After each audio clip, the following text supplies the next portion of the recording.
Hi there, Lewis Lavoie, and we are going to be painting this painting for the Tree of Life. Now, the Tree of Life is an account of creation, and so it's going to be a circular painting or mural, and we have these four corners. Now, I want to put like paintings in the corners that symbolize the four elements: so light, water, earth, and I guess the sky or stars in the universe. So these are all the accounts of creation. Now it says that in the beginning God created the heavens and the earth.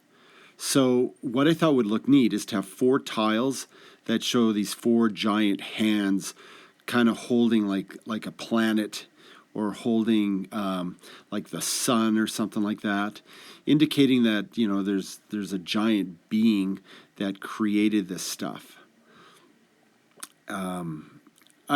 It's kind of cheesy a little bit, but it's effective at, I think, selling the story of when you're thinking of a creator. Now, the tile we are going to be using is going to be it's like the third day of creation, and it goes kind of like this. It's like, and the Lord God gathered the water and separated it from the dry land, and he called the land, and he called the area he gathered the water, the seas. And then it goes on to say that and let the land produce vegetation, seed-bearing plants, trees, and land that produce fruit according to their various kinds. And it was so. So that's kind of what we want to kind of say in this tile. This tile is kind of like the illustration of the whole corner. Now there's going to be tiles all around it, and hopefully they'll match and they'll blend in. And that's kind of why I'm swooping these colors over a little bit, like trying to make them swoop around so it goes with the corner piece. Okay, so, and it's going to be a lot of green colors. Now, the sketch I came up with was kind of a little hand holding a little plot of land, like a little piece of land. And to give it some scale, we're going to make it seem like this land is it's a massive piece of land with a giant tree on it. Okay, so I'm just going to sketch it out here. We're going to make the thumb. The thumb is going to be the star digit in this hand. And then this will be the palm area. And then we're going to make the index finger right here. And the middle finger. And there's the thumb. And we're going to make over to the side, we're going to make the pinky. And then the ring finger. So there's our 5 fingers, or 5 digits. Okay, so up here is where the land is going to go. We're going to set the land right here. Okay, so the challenge is to get the hand looking right. I find a really good artist paints really good hands. And if you ask any artist out there what the most challenging part of the human anatomy is, and he'll probably say it's the hand. Okay, so this technique that I'm doing, I wet it and then I kind of suck off all the paint. So I go in there and kind of moisten this little line here, and then I dry my brush and I try to suck all the paint off. Just like you're able to get this. It helps kind of the sketch of it. We're still in the sketch stage of this painting. So. And then I'm going to add some color. And the way I like to paint is just jump in it and try to figure it out as you go along. And with acrylic paints, it's very forgiving. You can just keep adding and taking away. And so we're just going to get these lines just right. I think this has to go in a little more. So we'll just try to pull a thumb right here, kind of a thumb indent. And yeah. So basically that's the underpaint there. And there's the palm part. And with the finger, the little pinky has to be just right. So we'll fill in this part here with dark paint, and this will be like the dirt. And then we'll put like grass growing on top of the dirt, and then I'll put like a nice big tree, like a big redwood forest tree. Okay, so just add some. Well, what we're going to do is we're going to add all these different shades into the dirt, so it looks like earth. Okay, so here's where our tree is going to go. Now I like to think of this as a cross section of a piece of land, and the cross section happened to cut right through where the roots are, and you're going to see almost like roots going right through this piece of land. Okay, so the palm part will be kind of a bit of a shadow because we're going to have the light coming down, and it's going to cast a shadow on the palm. So hands are relatively the hardest part of the human anatomy to paint, and the reason why is because it has so many different joints and like ball bearings and tendons and all these things that make the hand, and we're very familiar with hands because we have them and we look at them all the time. I'm just going to work on this shadow here so it feels like the hand sitting on top of the tile a little bit more. And so the hand, getting back to the hand, I mean, I think the hand is the most amazing tool on the face of the planet. And we just happen to have two of them attached to our bodies. And with these tools, you're able to do incredible things. Like, think of a masseuse and how they're able to massage you with their fingers. Or somebody playing the piano, and they're able to play all the keys and create sounds, like incredible music. Even an artist, like the way I'm holding my brush right now, you might not be able to see it, but I'm kind of turning the brush in between my fingers. And it takes a lot of like time to build up a certain amount of skill to be a skilled artist or musician or whatever. Like our hands, like carpenters, it's amazing how their hands are probably the most crucial tool to the carpentry trade.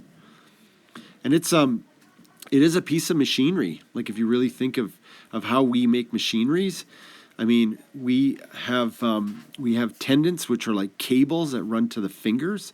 There's a certain amount of muscle just to give your hands a sense of beauty, it seems like, but it's really the cables, the tendons, that make them strong, and they're connected to your forearm muscles. So the muscles are tucked high up in the arms, and that's what kind of pulls these cables in order to make them move. And you got lots of cables. It's not just one cable to each finger. There's lots. So your muscles can kind of skew a finger so it kind of turns a little bit to the side. It's absolutely amazing. I look at I have a grandson, and I look at him kind of study his own hands, and you kind of forget that these little guys don't know how to do a lot of things. Like he can't even really hold a cup. We have to give him like a sippy cup, and he tries to do things like do up a buckle or something, and it's just amazing. And he's learning so quick how to do all these things. So your tools on the end of your arms, make good use of them. Like you can do all kinds of incredible things with these hands.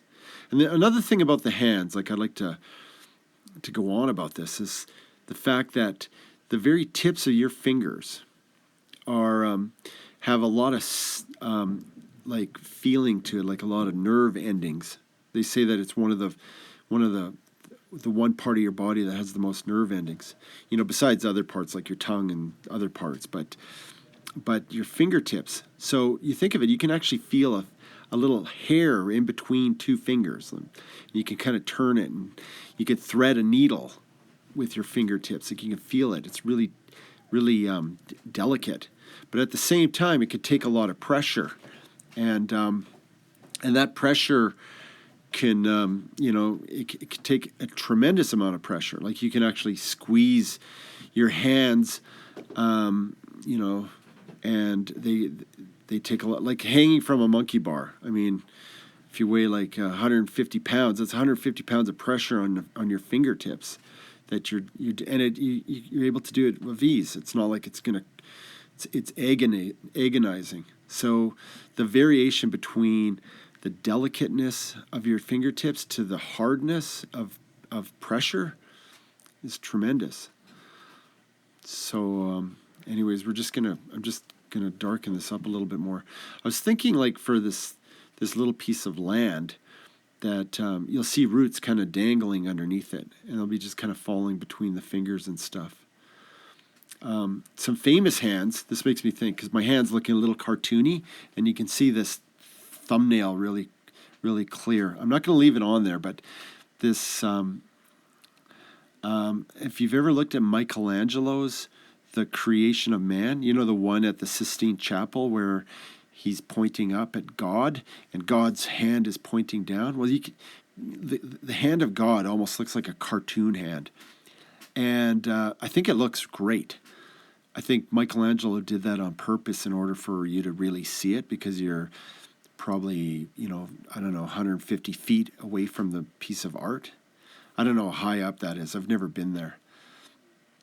And then another famous hand is Albert Dürer, who he does like watercolor paintings and that, but he did this painting of the hands of Christ, and they kind of look like they're in agony, and they kind of look delicate, and they're held together, and he's praying, and you'll see like medallions and jewelry with that image on it. It's one of the most famous images. I'm just painting the background right now. I want to make the background look lighter than the foreground, so I'm going to use white, yellow, and I'm mixing kind of a grayish color in it, so the yellow doesn't look so strong. It looks a little more muted.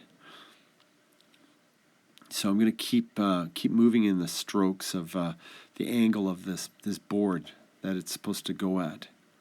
Let's just darken this a little bit here, or I mean lighten. I almost say the opposite of what I'm doing.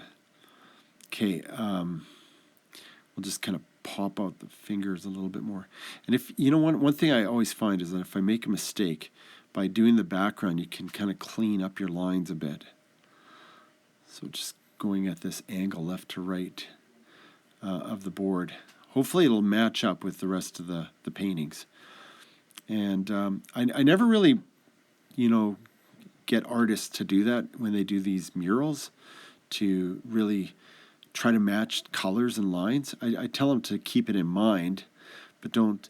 And I always feel like if I paint in between two artists, I try to match their colors with my painting, so mine becomes an intermediary painting between the two. Okay, so just gonna add some green here to make this thing look a little more solid. The top of the piece of earth. Paint. I want the roots to kind of stand out a little bit, so I'm going to paint in between these roots here. Now this is supposed to be like a Douglas fir or a Sitka tree in the redwood forest. So we're just going to get the a little too light, maybe. Just kind of add it anyways there. Put a little more, a little yellow, blend that in. So the top of this, I want it to be fairly bright, like a brighter than the background.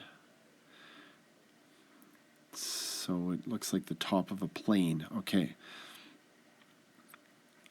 Just, I really think I'm going to have to put something else, like another tree. Something, so I'll just worry about that a little bit later. Okay. Something I'm probably put, like I was thinking of plants and flowers and stuff, but if I put flowers, it's going to make this tree look too small. So these are some of the roots that are hanging there. Just work on the fingers a little bit more, get the color right. Now, I was thinking the 4 tiles as having 4 different colors of hands, like a purple hand, a yellow hand, a green hand. So this was going to be a green hand, but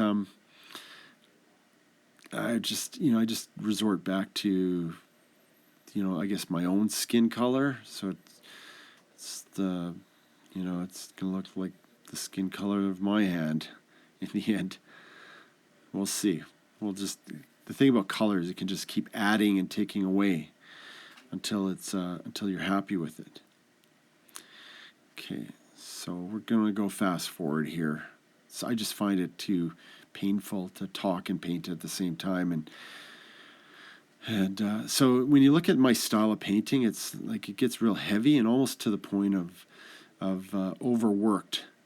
And then I'm going to go in there and soften it again, then darken it up again, and because I'm not 100% sold on this approach, so we're putting a lot of backlighting on it, and a lot of texture in the earth, so that we can really go in there with some dark shadows and really bring that out. Now here we're going to paint these little roots all just hanging and dangling between the fingers and that, so it feels really organic, because it's all about making the land. Okay, so we're going to make grass kind of hanging down. I'm going to go in there and clean up my background a bit, and just kind of go and brighten everything behind it a bit. There, I'll put a second tree there. Now I feel I need something like a truck or a little person standing there, or I'm going to paint something on there to give it some scale. So I decided to paint a little fawn, like a little deer. And by painting him first and then going back over the background, you're able to sharpen up all the lines again. And I'm going to go in there and just darken him a bit so he just sits there. I really feel that this fawn has saved the picture because it's given it a point of interest. The hands, when you paint hands, and probably most artists will testify to this, is after a while they look really weird, and it's hard to get back to what you originally were trying to draw. Like even if you look at your picture or photographs, or you look at your own hand, they start to look really weird, and you start to wonder, well, the heck are my hands doing looking like this? So what I did is I gave it a glaze over, and that's softened the whole thing, and I'm darkening it with a few lines, and that's it. I think that's it. I like it.